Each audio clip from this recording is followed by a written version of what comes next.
up, guys, and welcome back to the channel. You already know what it is. It's Ron time from Wrench-a-holics, and I apologize. I haven't been making any videos in a while just because, you know, life happens. I get really busy and work, you know, so I gotta do what I gotta do. But we are back in the lab, and today we're gonna be working on the coupe, and we're pretty much gonna be reinstalling something I took out a long time ago.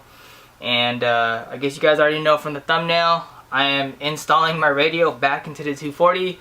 I can't do it, guys. I just can't, you know, drive the coupe and not have any music. So we're going to be putting that back in, but I'm going to be swapping out from the old head unit that was in my car to the double din that I had in my old coupe, just as an upgrade because I like it. I'm going to show you guys how to do that, and if you don't know how to install an aftermarket radio or CD player head unit into your car, I'm going to explain to you guys how to do it. If you guys don't like wiring, I apologize, but it's the only way how to do it. So we got a lot to do.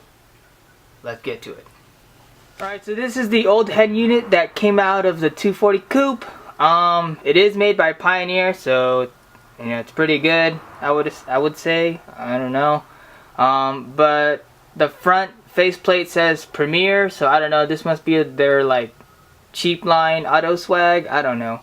But reluctantly it is made by Pioneer, and my old head unit, which is my double din, the one I'm going to be using, I should say new one, is a Pioneer as well. So my gamble is that this harness right here will work on my double dins. We're just going to go ahead and plug up the double din using the harness that's in the car already and see if it fires up. And if it does, I mean, that just saves me a lot of time on this install, so we're going to go ahead and try that out. Alright, so here we are. The double din is now installed. I just plugged it up pretty much, and we're going to go ahead and see if it works. So key in the ignition.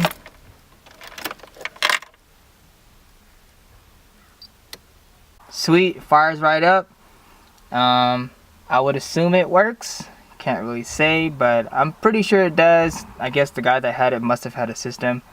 There are remnants of you know, aftermarket style install on this car, and I'll explain that to you later. But there it is, it worked. Now time to install the speakers.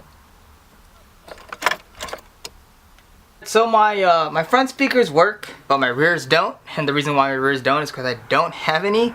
On my old coupe I had rear speakers that I forgot to take out, and I was planning on swapping them over to the new coupe. Since I forgot, I don't have any speakers, but the door speakers are installed because those are the old doors that came off of my coupe.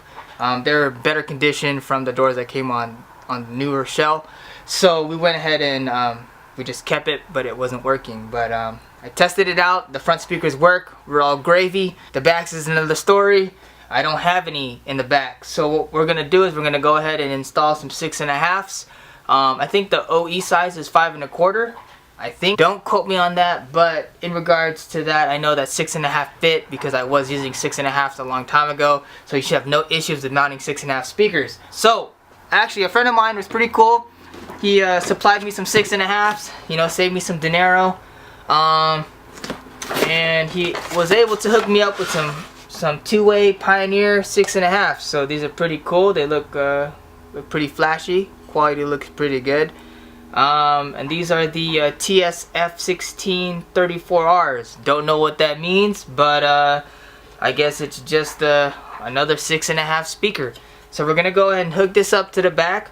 On a side note, if you don't know how to hook up speakers, it's like super simple, alright? So each speaker is going to have a positive and a negative connection on the back. On your old speakers, your OE speakers, all you got to do is just look real close and you'll see the positive and you will see the negative. That right there should be your telltale sign that it's a super simple install. All you got to do is match them. So positive goes to the positive, negative goes to the negative, and you're good to go. So let's get to it. Alright, so here we are in the trunk, and as you can see, there are remnants of having an aftermarket speaker installed in the back. This is just one side. The other side looks the same. You can see there's an aftermarket wire job right there. But again, the main thing is just making sure that you connect positive to positive, negative to negative. So I mean, I'm pretty sure the guy who had it knew what he was doing. Pretty sure that this should work. We're gonna go install the speakers now in the back. So those are the speaker locations. So we're gonna go ahead and take this rear speaker deck out. And the way how you do that is you gotta pop them out from the bottom in your trunk. I don't know if you can see it, but you see these little white push clips right here. So you just pretty much bang those out, and the speaker deck should come out. So I'm gonna go ahead and do that. It's hard to do it with one hand, so I'll show you what's up. I'm like literally sitting in my trunk right now because my freaking seats don't recline. So it's just so hard to get back here into the trunk. So I'm literally just sitting in here, guys. Alright, so in order to remove the speaker deck, the lid, the first thing you gotta do is remove the third brake light on the coupe. If you have the SE with the trunk wing with the light, then you don't have this. You just have a flat piece. So all you gotta do is pop it out, and you're good to go. You have access to the speakers, the speaker deck, I should say. So there it is. In order to take these out, there's just some screws right here. So there you go. You just unscrew it. Once it comes out, you're able to pull out the screw.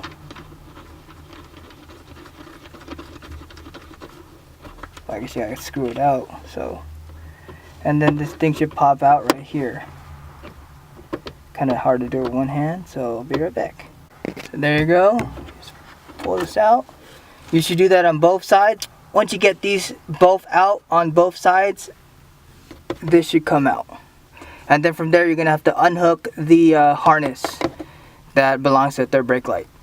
Alright, so once you get that out, remove the third brake light from the bracket. The harness is right there. Remove that harness and this light comes out. So now you got to remove the third brake light bracket, and all you got to do is unscrew those two 10mm screws.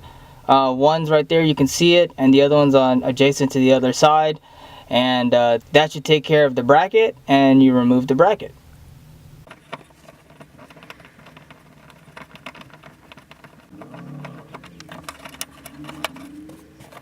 And then the next one. So now with the push clips pushed up, this thing's gonna be pretty loose. You want to be careful with it because this thing does become brittle over time. So be very careful when you remove this piece. It's really brittle. It's made out of some cheap material, so be cautious. Alright. Alright, so there you have it. That's a 6.5. I haven't mounted it yet, but as you can see, the holes line up to the OE ones. So we're going to go ahead and bolt those down, and we're almost there. Alright, so the speakers are installed. Now all you got to do is reverse process. Put the speaker deck lid on. Put the bracket to the third brake light on. Secure that. Connect the brake light. And hook up your connections to your speaker. And we're almost there. Then we're going to leave the best for last, which is the main harness. I'm going to explain to you guys in detail on how to do that, since that's the one with the most connections that you got to do.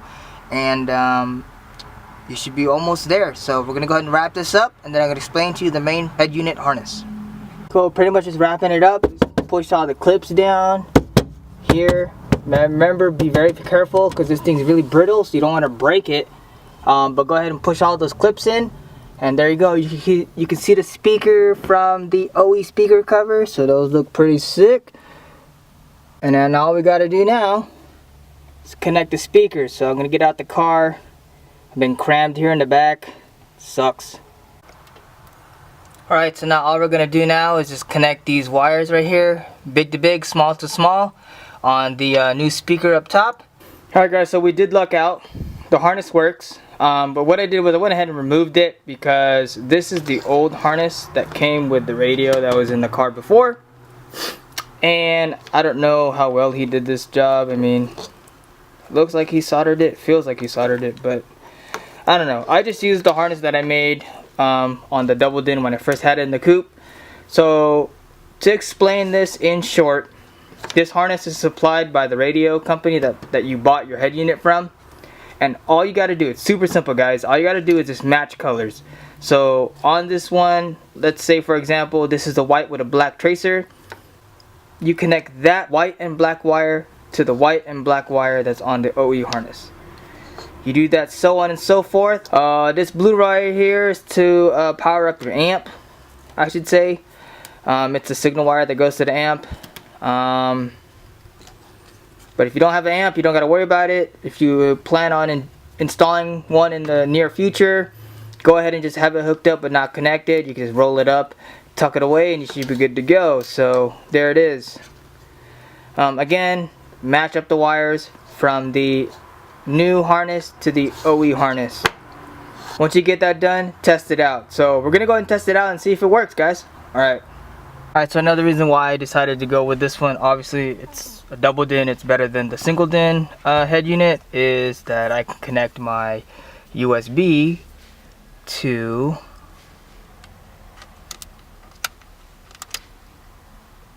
get access to the music that's on my iPhone. So let's give it a shot. Battery's about to die.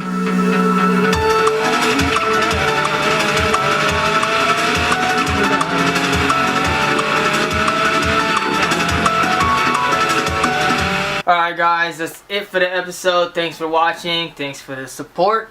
We went ahead and connected everything. We got noise coming from all the speakers. It just sounds great. I took it for a spin real quick to hear, to finally remember how it is to hear music coming from my radio. So it feels great. Again, make sure you have all your solid connections, whether you solder or butt connected, that's totally up to you. User preference. I like to solder my connections. If you don't like to and you like to do butt connectors, hey, that's a-okay too. I use that sometimes in places where I can't solder. So with that being said, just make sure you got solid connections on your main harness that comes from the radio. Just make sure you connect wire for wire, color for color, match it up, no issues there. On your speakers, there's going to be a positive and a negative. All you got to do is make sure you connect the positive to the positive, negative to the negative, and you're good to go. You know, wrap it up, make sure everything is good when you're done with the install. I personally don't like a messy wire harness, so I like to wrap everything and make sure everything is tucked away. With that being said, again, thanks for watching another episode of Wrench-a-holics, and as always, hype is for the moment and style is forever. Deuces.